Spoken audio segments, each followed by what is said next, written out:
Well, good afternoon again. Thursday. Cool, flying by then. Still, weather was lovely on Wednesday. I don't know if it's going to be so good today. Bit of showers and maybe a bit of overcast, but still, I've gone with this a bit now. Now, this is another little one that I wrote some time ago. I hope you're all right with it, but I called this one Gojo. Have you seen it? Have you seen it? Father was as happy as Larry, so excited, pointing down across the paddock in the corner. Of course, I didn't know what he meant. There, boy, there. All I could see was a black bull level up against the edge. That's Gojo, that is, replied Feather, our new donk. See, Feather had to go into hospital to visit mother who was with child. Well, says he, is a boy or child? Well, 'twas a child. Of course, afore that, she'd had 10 boys. She says now our family's all complete. Father and mother were really happy with the child. 11 pound 10 ounces. Average weight, I suppose. Called her Martha May after Gran. So father decided to celebrate by going down to the nearest pub for a couple of beers. Of course, he's not really a drinking man. Well, after a couple of pints, father was tipsy. So then he decided to visit the market to buy something special for mother.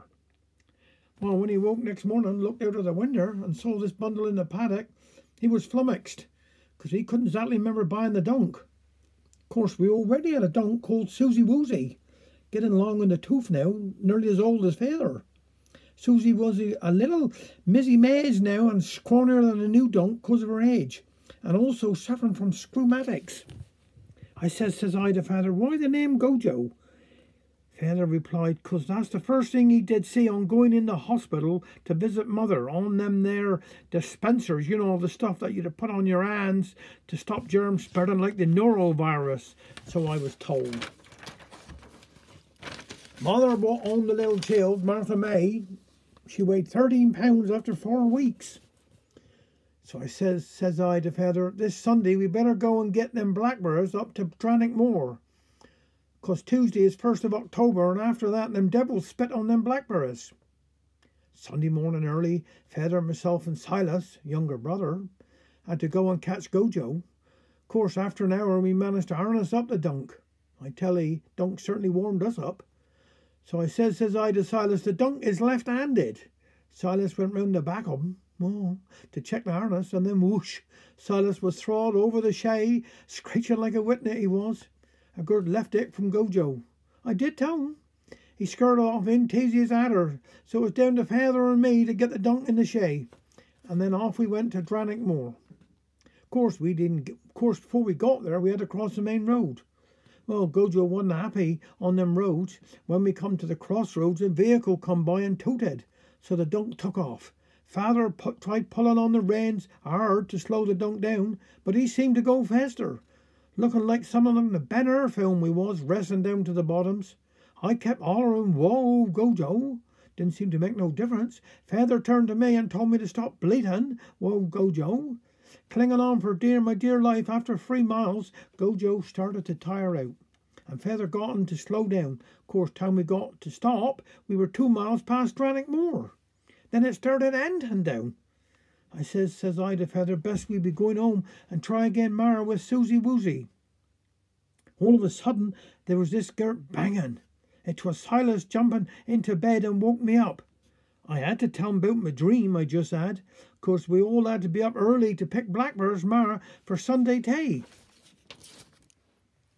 Now this other one now is called Losing His Marbles. This here one's by David Prowse. Oops, lost my thing. Sorry about that. There we go. David Prowse. 'Twas a social down the Sunday school. I first kissed Ada May.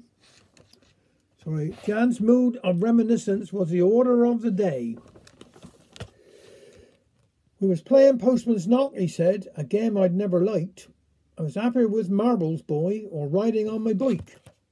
But I was going through the motions just to try and keep the peace, 'cause I know that if I didn't, mother's tongue would never cease. But kissing is for sissies, less your name was Earl Flynn, and some of they were local maids were uglier than sin. I tried hiding in the corner, but they out me across the floor, and it was Ada I stuck with on the steps outside the door. She was leaning on the railing, there was nowhere I could go. Well, come on then, she echoed. Are you kissing me or no? With her pigtails on her shoulders and her hands upon her hips, she closed her eyes and tilted as she puckered up her lips. I tried to think of England as I pondered on her wish, but I only think of mackerel 'cause she was screwed up like a fish. Well, she got impatient and she grabbed me round the head. If you weren't kissing me, she said, I'm kissing you instead. And she caught me with a smackaroo which made the birds sing. And we never had a church bell, but I swear I heard a ring. I had some stick, I tell 'ee, when I went to join the rest. My cheeks were flushed and redder than a rosy robin's breast. I saw mother glazing at me, then she muttered with a grin, Use your hanky, Casanova, you got dribbles down your chin. Next day I took my marbles and I gived them all away.